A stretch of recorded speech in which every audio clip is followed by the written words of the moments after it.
Cooked was interesting how it came about. You know, I was working as a chef, executive chef, Café Bellagio in Las Vegas. And one day this literary agent named Mike Saltis from New York called me and said, Jeff, I heard your story. You have a powerful story. Are you interested in writing a book? This guy had a cookbook culinary business. And I thought about it and I said, sure. Dealt with a lot of trauma, you know, generational trauma from my young life growing up in Southeast San Diego and LA, but also the trauma of incarceration.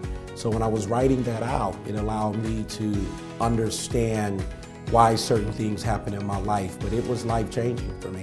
When Cook first came out, I went on Oprah, and I was pretty excited about cooking for her and the world to say, hey, you know, I'm not just a great story of transformation, but I'm a great cook. And she wouldn't let me cook. She wasn't interested in my food. And the show was about resilience.